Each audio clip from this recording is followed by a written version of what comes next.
আসসালামু আলাইকুম রহমতুল্লাহ। প্রিয় এসএসসি 27 ব্যাচ, এখন আমরা সলভ করবো কুমিল্লা বোর্ডের 1 নম্বর প্রশ্ন, যেটা হচ্ছে fill in the gap with clue. অর্থাৎ এখানে বক্সে ওয়ার্ড দেওয়া থাকবে, এই ওয়ার্ডগুলো আমাদেরকে শূন্যস্থানে বসাইতে হবে। এটা আমরা সকলে জানি।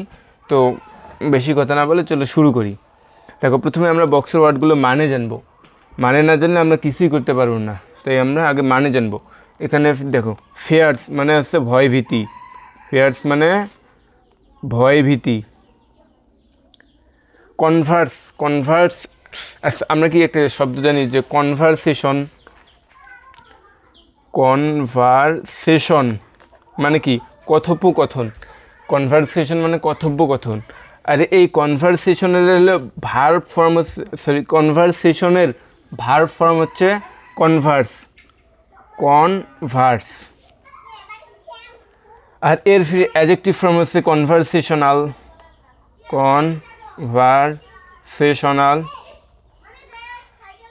আবার ফির অ্যাডভার্ব ফর্ম হচ্ছে কনভারসেশনালি।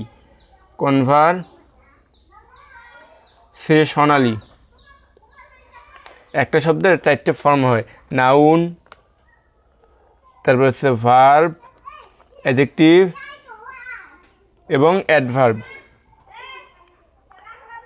এগুলো আমাদের অনেক ক্ষেত্রেই সাহায্য করে আমাদের ফিল ইন দ্য গ্যাপস পূরণ করতে। আচ্ছা, তাহলে এখানে কনভার্স কি? কনভারসেশন এর ভার্ব, অর্থাৎ এখানে কনভার্স মানে কথোপকথন করা। আর ডেজার্ট মানে হচ্ছে মরুভূমি। এ মানে তো জানি একটি, কাম মানে আশা, অ্যারাউন্ড মানে চারিদিকে, প্রসপার মানে হলো অগ্রগতি বা উন্নতি, অফ তো জানি এটা একটা প্রিপোজিশন। তারপর মিনস এখানে মিন মানে হচ্ছে বোঝায়, আর এই মিনস মানে এখানে হচ্ছে যে কোনো মূল্যে। আচ্ছা, টার্ম মানে হচ্ছে একটা পদ্ধতি বা টার্ম, একটা সংজ্ঞার আমরা দেখবো এখন। চলো দেখো, ম্যান। আচ্ছা, ম্যান এইখানে একটা জিনিস আছে, আমরা যদি দেখি ম্যান মানে হচ্ছে পুরুষ জাতিকে বোঝায়, কিন্তু একজন পুরুষ, এটা কমন নাউন। আর এই প্লুরাল ফর্ম হচ্ছে মেন, প্লুরাল ফ্রম মেন। আবার যদি আমরা দেখি ওয়েম্যান মানে মহিলা, কিন্তু একজন মহিলা। আবার এর প্লুরাল ফর্ম হচ্ছে ওয়েমেন। তাহলে কি বুঝলাম? ম্যান মানে একজন পুরুষ, মেন মানে অনেকগুলো পুরুষ। ওয়েম্যান মানে একজন মহিলা, আর ওয়েমেন মানে অনেকজন মহিলা। তাহলে দেখো, এখানে ম্যান মানে বোঝাইছে কিন্তু মানব জাতি। তাহলে এখানে কি হবে আমাদের? ম্যান, যেহেতু একজন ম্যান আছে তাই আমাদের ভার্ব সিঙ্গুলার, তাই এখানে ইজ হয়েছে। ম্যান ইজ সোশ্যাল বিইং, অর্থাৎ মানবজাতি হচ্ছে সামাজিক জীব। মানবজাতি সমাজ ছাড়া বসবাস করতে পারে না, তাই মানবজাতি সামাজিক জীব। হি লিভস, দেখো এখানে আমি কি বলছিলাম? ম্যান মানে একজন পুরুষ, তাহলে ম্যানের প্রোনাউন কি আসছে? হি। ম্যানের প্রোনাউন হচ্ছে কি? হি। যদি মহিলা হইতো ওয়েম্যান, তাহলে এখানে কি আসতো? শি। এখানে যদি বলতো মেন, যদি অনেকগুলো পুরুষ হইতো, তাহলে এখানে প্রোনাউন আসতো দে, তখন আসতো দে। আবার যদি বলতো মেন, সেক্ষেত্রেও এখানে আসতো দে। আচ্ছা, তাহলে হি লিভস, সে বসবাস করে। এখানে ভার্ব থার্ড পারসন সিঙ্গুলার, তাই ভার্বের সাথে এস বাই এস যুক্ত হয়েছে। হি লিভস ইন সোসাইটি। আচ্ছা, সোসাইটি মানে কি? সোসাইটি মানে সমাজ। সোশ্যাল আছে না, সোশ্যাল মানে সামাজিক, এটা হচ্ছে অ্যাডজেক্টিভ। কোনো শব্দের শেষে যদি এল থাকে সেটা হয় অ্যাডজেক্টিভ, এল থাকলে হয় অ্যাডজেক্টিভ। আবার কোনো শব্দের শেষে যদি টি থাকে সেটা হয় নাউন। তাই সোশ্যাল হচ্ছে অ্যাডজেক্টিভ, আর সোসাইটি হচ্ছে নাউন। সোশ্যাল হচ্ছে অ্যাডজেক্টিভ, সোসাইটি হচ্ছে noun. He lives in society, সে সমাজে বসবাস করে। সো তাই, হি ইজ ইন নিড, তাই তার প্রয়োজন হয়। ইন নিড অফ, এটা একটা অ্যাপ্রোপ্রিয়েট প্রিপোজিশনের মতো। ইন নিড অফ মানে প্রয়োজন, ইন নিড অফ মানে প্রয়োজন। এখানে যদি লিখি ইন নিড অফ প্রয়োজন, ইন নিড অফ মানে প্রয়োজন। ইন নিড অফ ফ্রেন্ডস, অর্থাৎ বন্ধুদের প্রয়োজন, পাড়া প্রতিবেশী প্রয়োজন। উইথ হুম, যার সাথে। উইথ হুম যার সাথে, he can mix say mix করতে পারে, মানে he can mix say share করতে পারে, আলোচনা করতে পারে। মিক্স মানে বোঝো না যে কারো কোনো কিছু শেয়ার করা, ওগুলোই। He can mix and Converse, mix and Converse. Converse মানে কি? কনভার্স মানে কথোপকথন করা। এটা কি? ভার্ব। এখন আমরা কীভাবে বুঝবো যে এখানে ভার্ব বসবে? কনভারসেশন হইল না কেন? দেখো, হি ক্যান এটা কি? একটা মডেল অক্সিলিয়ারি ভার্ব, এবং মডেল অক্সিলিয়ারি ভার্বের পর যা বসে সেটা হয় ভার্ব, এবং ভার্বের বেস ফর্ম। এখানে গিয়েছে অ্যান্ডের পর যে শব্দটা থাকবে পরেও সে শব্দ থাকবে, অর্থাৎ অ্যান্ডের আগে যদি নাউন থাকে এখানে হয়তো নাউন, এখানে যদি যেহেতু আছে এখানে ভার্ব, তো এখানে হবে কি? ভার্ব। তাই এখানে আমাদের কনভারসেশন হবে না। তো এখানে কি হবে? With hmm he can mix and Converse freely. আচ্ছা, ফ্রিলি এটা হচ্ছে মুক্তভাবে। ফ্রি মানে কি জানি? মুক্ত। আর এখানে এলওয়াই যেহেতু যুক্ত হয়েছে তাই এটা হচ্ছে অ্যাডভার্ব। কোনো শব্দের শেষে যদি এলওয়াই থাকে সেটা হয় অ্যাডভার্ব। তবে 2-3টা ব্যতিক্রম আছে, এটা না জানলেও চলবে। এখন কোনো শব্দের শেষে যদি এলওয়াই থাকে সেটা হয় কি? অ্যাডভার্ব। এক্সচেঞ্জিং থটস, চিন্তাধারা, চিন্তা ভাবনাগুলো অর্থাৎ শেয়ার করে, একজন আরেকজনের সাথে শেয়ার করে। And ideas. আচ্ছা, এখানে আমি 2টা জিনিস দেখাইতে চাই। থিঙ্ক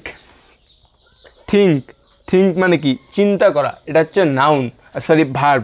এর নাউন ফর্ম হচ্ছে থটস। এর নাউন ফর্ম থট। এর সাথে এস যুক্ত করে দিলে হয় চিন্তাধারা। এখন দেখো, তাহলে এটা কি? থটস মানে চিন্তাধারা। এখন কি আছে? এখন হচ্ছে অ্যান্ড। তাহলে আমরা কি জানি? অ্যান্ডের আগত যা থাকবে পরেও তা থাকবে, সেই জাতীয় থাকবে। তাহলে অ্যান্ডের আগত কি আছে? থটস, অর্থাৎ থটের সাথে এস বা ইএস যুক্ত আছে। তাই পরে হোপ মানে আশা, এর সাথেও এস যুক্ত হয়েছে। আশা করি বুঝছো। তাহলে কি হলো? এক্সচেঞ্জিং থটস অর্থাৎ চিন্তাধারা শেয়ার করতে পারে। অ্যান্ড আইডিয়াস, এবং আইডিয়া মানে চিন্তা, থটস মানেও চিন্তা, আইডিয়া মানে এই একে প্রায় সিমিলার মিনিং দেয়। Hopes and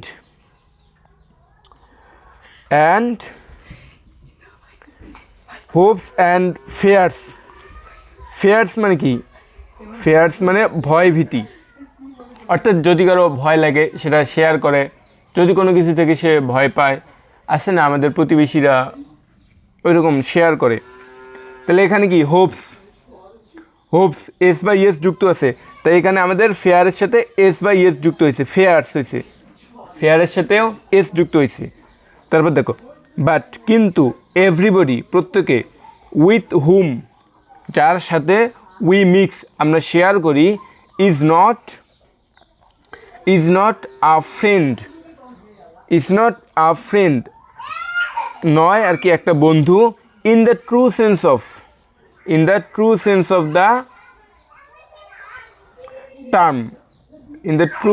the term. এখন কেন টার্ম হলো? আচ্ছা দেখো, আমরা অফ থাকলে কি হয়? আমাদের মিনিংটা ডান থেকে বামে করতে হয়। তাহলে কি হলো? দ্য টার্ম মানে একটা পদ্ধতি, অর্থাৎ যে পদ্ধতিতে কোনো কিছু প্রকাশ করা হয়। টার্ম মানে পদ্ধতি, একটা সংজ্ঞা যে পদ্ধতিতে প্রকাশ করা হয়, টার্ম। তাহলে the true sense of term, অর্থাৎ টার্মের আসল সেন্স, আসল অবস্থা। তাহলে কি হলো? With hmm we mix is not a friend, যার সাথে আমরা, এভরিবডি উইথ হুম প্রত্যেকেই যার সাথে আমরা শেয়ার করি, ইজ নট এ ফ্রেন্ড বন্ধু নয়, অর্থাৎ প্রত্যেকেই বন্ধু নয়। আমরা যার সাথে যেগুলো শেয়ার করি এগুলো কিন্তু প্রত্যেকেই বন্ধু হিসেবে নেয় না, অর্থাৎ আমাদের প্রত্যেকেই বন্ধু নয়। কিছু কিছু লোক আছে না আমাদের শত্রু, সেইটাই বুঝেছি। In the true sense of the term, অর্থাৎ আসল যে বন্ধু, সেই বন্ধুর সংজ্ঞায়, সেই বন্ধু যেটাকে আইডিয়াল বন্ধু বলে, সেই বন্ধু হিসেবে প্রত্যেকেই আমাদের বন্ধু নয়, কেউ কেউ আমাদের শত্রুও থাকতে পারে। সাম গ্যাদার কিছু একত্রিত হয় অ্যারাউন্ড আস, আমাদের চারিপাশে, সাম গ্যাদার অ্যারাউন্ড আস, আমাদের চারপাশে একত্রিত হয়, অনলি ইন আওয়ার, আচ্ছা এখানে বুঝবে প্রসপারিটি, কিন্তু কেন প্রসপারিটি, প্রসপারিটি কিন্তু কেন প্রসপারিটি বসলো? আচ্ছা প্রসপার মানে অগ্রগতি, প্রসপার এটা হচ্ছে অ্যাডজেক্টিভ, সরি এটা ভার্ব, এটা ভার্ব, আর প্রসপারিটি হচ্ছে নাউন, এটা আওয়ার, আওয়ার এটা একটা বলে পজেসিভ, এই পজেসিভের পর নাউন হয়, তাই এখানে হচ্ছে কি prosperity, in our prosperity, for their self interest, অর্থাৎ তাদের নিজের প্রয়োজনে, অর্থাৎ আমরা যদি কেউ উন্নতি করি তাহলে তারা আমাদের সাথে যুক্ত হয়, অর্থাৎ যার টাকা পয়সা আছে তার অনেক বন্ধু বান্ধবও আছে, এরকম কিছু বোঝায়।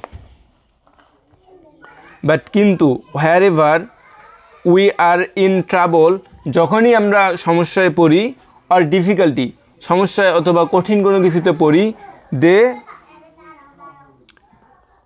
দে ডিজার্ট আস, তারা আমাদেরকে মরুভূমি বানায়, অর্থাৎ আমাদেরকে ছেড়ে যায়, দে ডিজার্ট আস অলটুগেদার, তারা সবাই, অলটুগেদার মানে সবাই, তারা সবাই আমাদেরকে ছেড়ে যায়, কখন? যখন আমরা কোনো সমস্যায় পড়ি বা কোনো অর্থাৎ খারাপ অবস্থায় পড়ি, তখন তারা আমাদের ছেড়ে যায়। দে আর ফলস ফ্রেন্ড, তারাই মিথ্যা বন্ধু, তারাই অপ্রকৃত বন্ধু, অ্যান্ড শুড বি অ্যাভয়েডেড, এবং উচিত তাদেরকে অ্যাভয়েড করা। আচ্ছা শুড বি এটা কি প্যাসিভ, শুড বি থাকলে প্যাসিভ হয়, পরে ভার্বের ভি3 হয়, ভার্বের ভি3 হয়, এটা আমাদের রাইট ফর্ম অফ ভার্বে লাগবে, তাই বললাম।